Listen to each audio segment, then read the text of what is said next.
It's time now for Countywide, a special presentation of Yavapai Broadcasting News. Join Paul David and Jen Cohen as they talk with our community's leaders, newsmakers, and people in the know. You'll hear about the hot topics that affect all our lives in Yavapai County. And now, here's today's Countywide. And welcome to Countywide. Thank you so much for joining us. I'm your host, Jen Cohen. Today we're going to be talking about Domestic Violence Awareness Month. That is October. We've got lots of things going on within that. One of those is called Take Back the Night. It's an annual candlelight vigil to honor the victims who've lost their lives to domestic violence in Yavapai County. With us today we have Lisbeth Fulbright. She is the Youth and Outreach Program Director for Verde Valley Sanctuary. We also have with us Missy Sikora, who is the Director of the Yavapai Family Advocacy Center. Thank you, ladies, for taking time out to come on the show. Thank you. Appreciate you. The website you're going to want to look at is yfac.org, yfac.org, and also verdevalleysanctuary.org. There's lots of information on all the stuff we're going to talk about today on those websites, so check those out. Domestic Violence Awareness Month. It's a great time for you guys to be here. Thank you. I know you're probably very busy. It is a very busy month. It is a very busy month. This evening is light the Capitol Purple in Phoenix, so there's a big statewide celebration that will kick off the whole month starting tonight. Right. Yes, I've noticed a surge in the wearing of purple, I have to say. I'm sorry I'm not wearing purple today, but neither are we. That's because we wore it all already. I'm saving mine for Take Back the Night. I don't have much purple. So. There you go. That is true. That is true. Now, how's things going at the Verde Valley Sanctuary in regards to domestic violence these days, Elizabeth? We've been really busy. We've been full for the past, 6 months or so. So we've seen an increase in the need for shelter. And our outreach center is really busy. We have that mobile advocacy now, so they're able to meet people where they're at if they're not able to come to us. And it also serves a broader variety of folks, not just victims of domestic violence, but victims of crime. So we stay pretty busy. Wow, I bet. Now tell us about the Yavapai Family Advocacy Center, Missy. I'm not familiar with that one. So the Yavapai Family Advocacy Center is a project of Prevent Child Abuse Arizona. We're a 501c3 nonprofit. We have been in existence since 2000, so we've been in Yavapai County 18 years, and we provide advocacy services, trauma-informed therapy, legal services, and to all victims of any type of interpersonal crime. The majority of our clients are domestic violence victims and or families, and then we also have a large percentage of sexual assault victims that come through the center. The other piece of what we do is work with law enforcement and Department of Child Safety to facilitate investigations. So all sexual assault exams for the county are done at our center. They're not done at local hospitals, and then all forensic interviews on children are done at our center. Very nice. I bet that's much more comfortable for the victims of abuse to not have to deal with the hospital and the police station, and that's all very frightening after a very frightening incident. So that's a wonderful service that you provide. How long have you been involved? I have been at the Advocacy Center about 2.5 years now. Prior to that, I was a supervisor with the Department of Child Safety in Prescott for about 13 years. So I used the services at the Advocacy Center for quite a long time. Wow, so you were in on the inside already. Right. See, that's great. Elizabeth, how long have you been involved with Verde Valley Sanctuary? I've been there about 13 years now. Wow, you guys are career in it. That's awesome. That's fantastic. Now, Take Back the Night, that's a very interesting event that happens. It's a candlelight vigil. Who wants to talk about that? Well, we probably both have information. We've both been there every year all along, side by side. It is an awareness campaign. So we invite the community. We have public officials there. It will. We have a keynote speaker this year. That will be Dave Rhodes, Deputy Chief with the Yavapai County Sheriff's Department.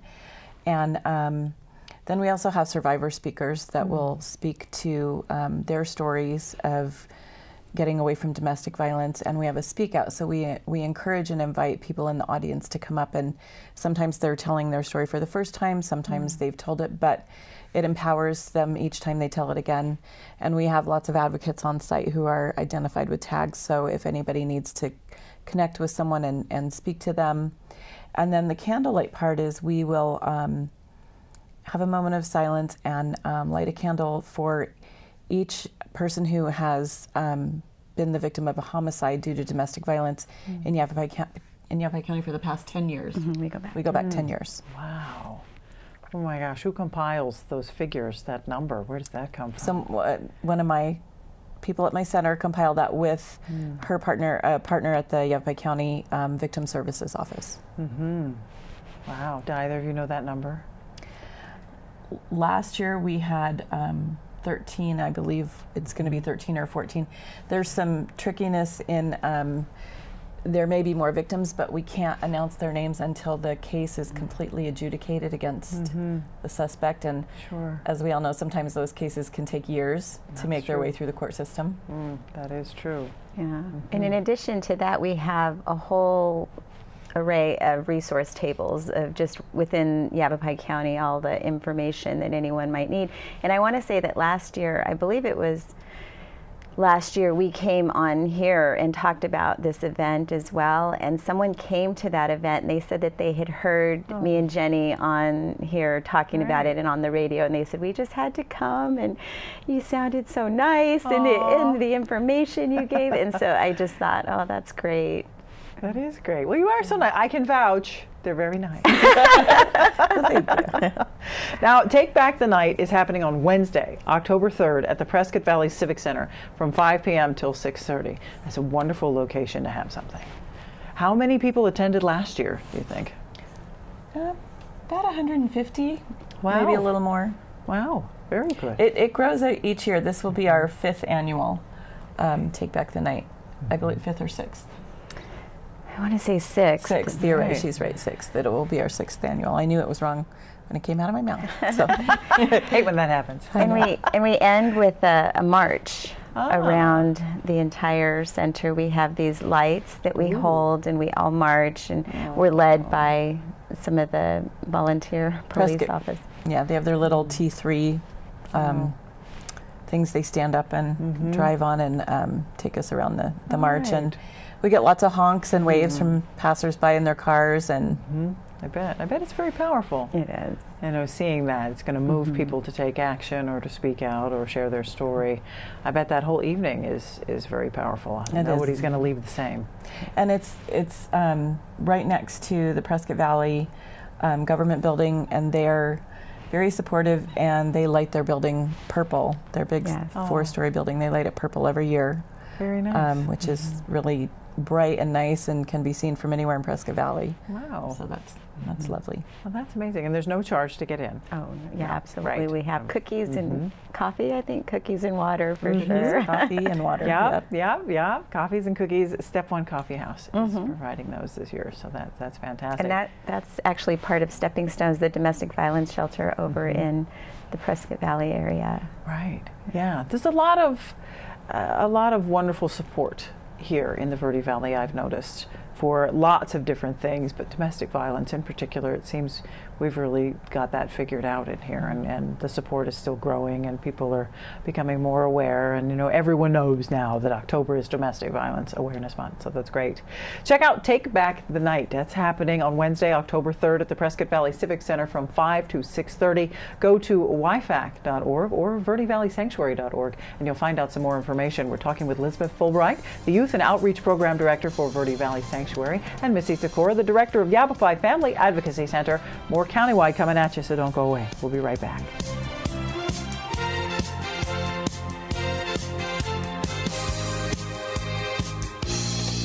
This is Bruce Morrow, Transportation Manager for Cottonwood Area Transit. Remember, we cover the entire Verde Valley and Sedona. Cottonwood Area Transit has you covered wherever you want to ride in the Verde Valley, all day, every day. Take Cottonwood Area Transit through Clarkdale, Verde Village, and from 26 locations in Cottonwood. With Verde Links, it's a quick and easy trip to Sedona every day.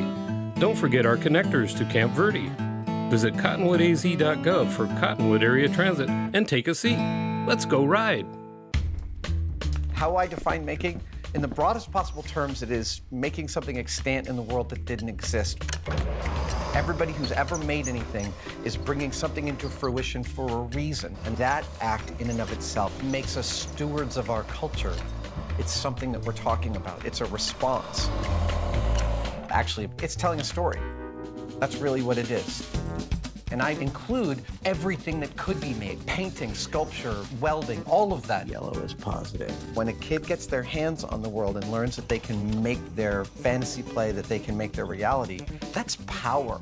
And as far as I'm concerned, everyone should feel that kind of power. There we go. If there's something that interests you to bring into the world, that's fantastic. Go figure out how to do it. Go tell your own story. There it is. And so I want to know why you make. Let's go. Share your own Why I Make story today. Visit whyimake.org.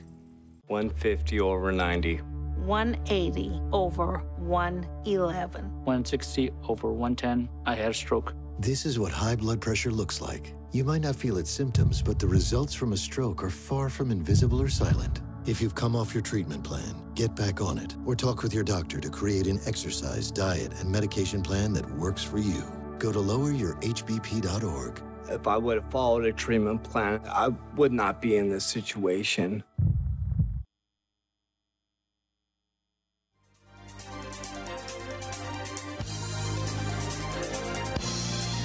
And welcome back to Countywide. I'm Jen Cohen. We're talking with Elizabeth Fulbright, the Youth and Outreach Director, Program Director for Verde Valley Sanctuary, and Missy Sikora, the Director for Yavapai Family Advocacy Center. Check out verdevalleysanctuary.org and yfac.org. All kinds of great information. We've been talking about Take Back the Night, the annual candlelight vigil and wonderful event that is happening at Prescott Valley Civic Center on Wednesday, October 3rd from 5 to 6:30. Anyone can go share stories, listen, be moved, find information, the resources that may be needed, and hang out with other people who may have shared your experiences, because there's quite a lot. There really is. It's really quite a lot.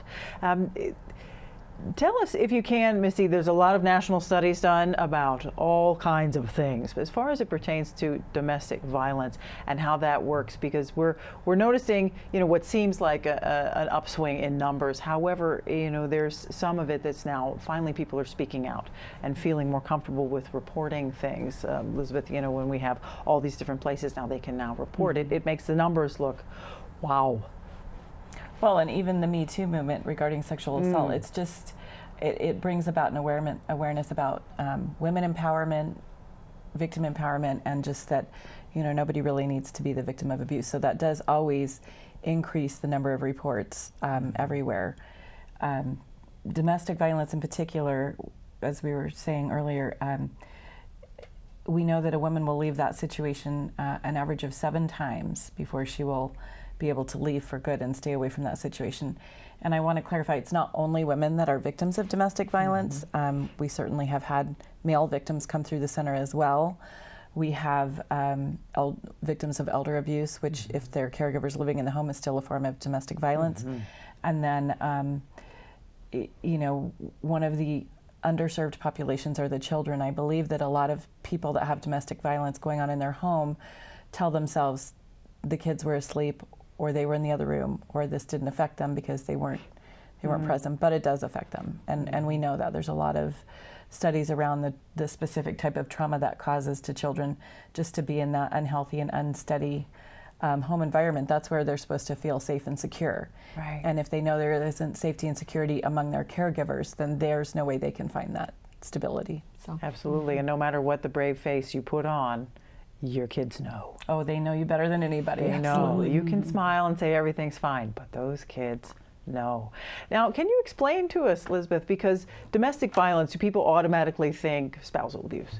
They don't think about the rest of it. So can you give us the definition of domestic violence? So it's different types of abuse that would happen within relationships. And you're right, it doesn't have to be a married couple. It happens with teens also, teen dating violence, but it could happen just with relationships, someone that you would have a relationship with. Right. Just in the last several months, we've had at least 4 or 5 cases come through the Advocacy Center that are domestic violence situations where it's a parent who is being abused by a teen, by an older child in their home. Either somebody who's an older teen or even a young adult. And so the dynamics, particularly when you're living in a home together and you rely on each other for certain types of support, then that kind of can create a situation where one person shifts into a position of power over the other person. Right. Yeah, and uses that to get their way or whatever, and it gets to a point where it's very unhealthy and then unsafe. You know, that's where it really gets scary. Now, if someone is sitting there right now, Elizabeth, and thinking, wow, themselves, perhaps, maybe they have questions about something they're experiencing, or maybe they know someone in their family, or they have a friend or something. What's the first step for someone who's, wow, I think this may pertain to me, or this may pertain to my neighbor or something? What should they do? Well, I would say this, just bringing this awareness that there's folks out there that really, even if it's just a phone call, just calling and getting information with our outreach center, you know, someone doesn't have to need shelter to get that information. Even calling our shelter, there's advocates that answer the phone 24 hours a day, 7 days a week, 365 days a year. We always tell people if it's Christmas morning at 2 a.m., someone will be there to answer that phone. It will be a warm person with information and resources available. So even if someone just wants to know, like, you know, is this an abusive relationship? What's, you know, what's going on here? We can give that information and just kind of be a support system for them. One of the things that I recently learned was that this domestic abuse is not always physical or sexual, it's also financial. It's also, you know, in keeping you away from your friends, and there's so many different aspects of it that you might go, oh no, that doesn't pertain to me because he doesn't hit me. Well, or she doesn't hit me. You know, that's not just it. There are many other types. There absolutely is. Isolation is huge. Isolating, you know, the victim from, as you were saying, their friends, their family, any, you know, that could also be any type of contact in general. I mean, we have victims come through the center that they're not allowed to go to the grocery store unless they're partners with them, or their partner does all the shopping. They're not allowed to have a cell phone. They're not allowed to have, you know, access to a vehicle. And those are things that, again, it's that power dynamic that abuser has over the victim, that and it happens over time, it evolves. So a lot of times the person living the situation doesn't really realize that that's where they are, or they may be in some varying degree of it, but inevitably that can lead to abuse and violence in the end. I mean, if the isolation isn't, when you push back, there's going to be some sort of repercussions for that. Yes, absolutely. I heard a good example of that. Like if someone were to turn the lights off right now, we would notice. We would be like, hey, turn the lights back on. But if someone were to just dim the lights very, very slowly, it happens more gradually, and then before you know it, lights are out. And so that's, as Missy was saying, it doesn't happen immediately, but it's over time, and then sure, it can sneak up on you for sure. It starts out with little things, and I know as women we tend to be fixers. Oh, we can fix that. We can. Oh yes, and he'll change. Women always think men will change, and men always hope women won't change. It creates an interesting relationship dynamic. But just know that it has nothing to do with the person that's being abused, but everything to do with the person that is and the abuser. That's really important, because a lot of victims feel they're at fault. If they were better, or if they were different, or if they must have done something wrong. And then of course the perpetrator also likes to make that, oh yes, that's your fault. Blame. The blame game, which makes you feel, call someone. Often what we see is the victims don't necessarily leave the situations for their own safety and protection. It's when they see it impacting their children. That'll push them. Absolutely. All right, so we're talking about Domestic Violence Awareness Month. We're talking about the Verde Valley Sanctuary. We're talking about the Yavapai Family Advocacy Center. We're going to have a little bit more countywide coming back at you, so don't go away. We'll be right back.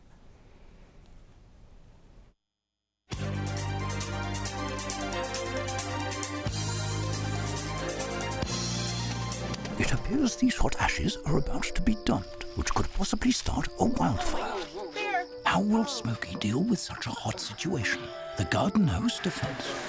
Next, a thorough stir. Then another spray. And finally, feeling if the ashes are cool. Oh, yeah. Ah, yes, the selfie. A ritual practiced so frequently with this tribe, but not so much by Smokey Bear. Only you can prevent wildfires.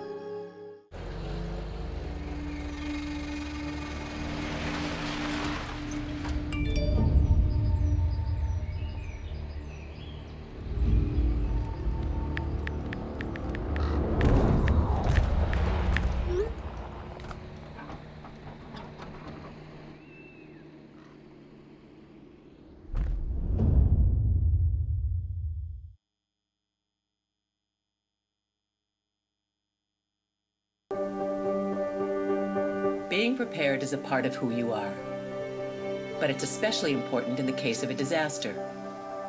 Be informed about possible emergencies in your area. Make a plan that covers where you go in an emergency. Build a kit with the things you need to survive. There's no one more capable of planning for your situation than you. Start your plan today. Go to ready.gov/myplan.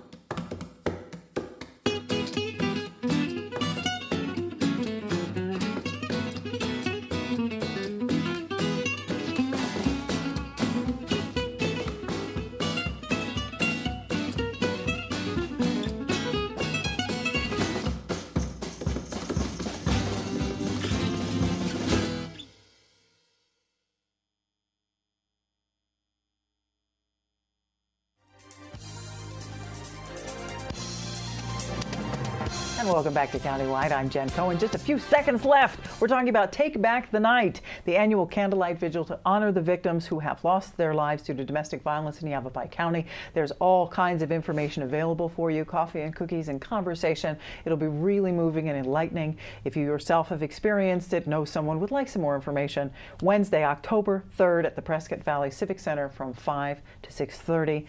Now, it's presented by the Yavapai County Coordinated Community Response Team, the CCRT. Who are the CCRT, Missy?